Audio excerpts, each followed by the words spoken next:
We begin tonight with the cost of yesterday's storm, which combined with a king tide brought extreme flooding to the west coast and Nelson, causing slips, downing power lines and washing roads and bridges away. Hundreds of people between the towns of Fox and Haast remain cut off tonight after massive slips cut off the towns, leaving them without power and phone coverage and with no means of outside communication. The West Coast Civil Defence spokesman is Andy Thompson. A few minutes ago, I asked him to give me the latest. People who are south of Fox Glacier, they cannot move north and they cannot go east. Overnight, we had 500 to 600 people in Haast, and so we then found out that the Haast Pass was closed back to the east, so they cannot go back to Wanaka. And we also know that there is a slip over in between the Fox Hills, which is in between Franz Joseph and Fox Glacier. So there is no way they can go north.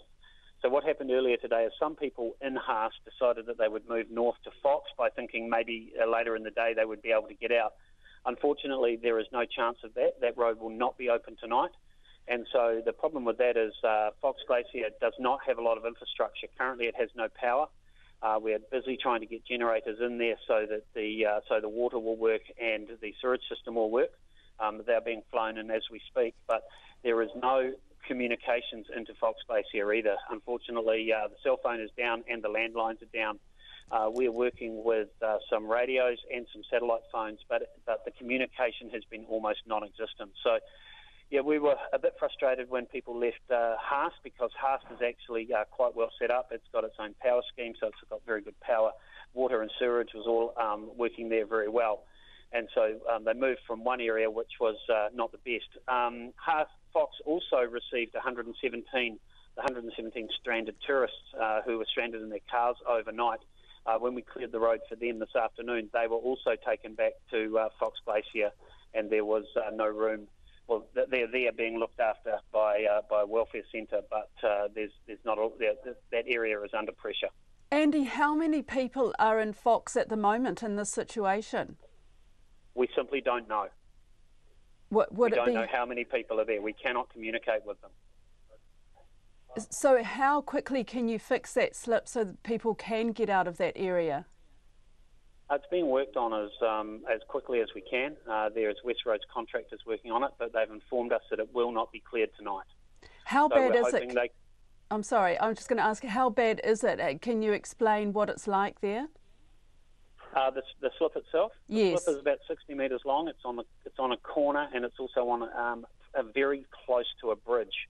The understanding, the briefing that I was given was that it's technically difficult to clear it. It will be able to be done, but it hasn't been able to be done very quickly. What they're working at doing is getting one lane open as fast as possible, so we can get as many people, or get those stranded travellers north out of South Westland, because we don't envisage being able to get the Haast Pass open for at least a day or two yet. So the quickest way to get them out is north, but it's not going to happen tonight. Possibly tomorrow? Hopefully tonight. Hopefully tomorrow we'll be able to get that sorted, but we can't make any promises on that. The West Roads guys, contractors, have to do their job, and they will do it in the quickest way they can. These guys are very, very experienced at dealing with slips on the roads down there. They do it all the time, and quite often they work miracles. And is that your priority, to clear that that slip?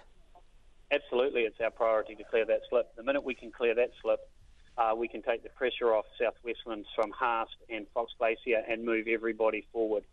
We can get people from Franz Joseph up to Hokitika. They are being brought up in convoys and being let through by West Roads contractors and being let through a few at a time. And so we are getting traffic coming from Franz Joseph through to Hokitika. And what other problem areas do you have? East of Haast, there's also slips there? Yeah, well, east of Haast there are slips there. There's two slips, one at Douglas Creek, and also another one, sorry, just check my notes, Douglas Bluff, and another one at Clark's Bluff.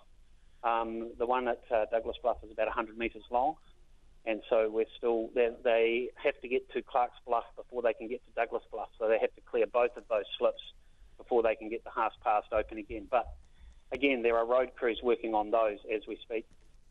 And that was Andy Thompson from the West Coast Civil Defence.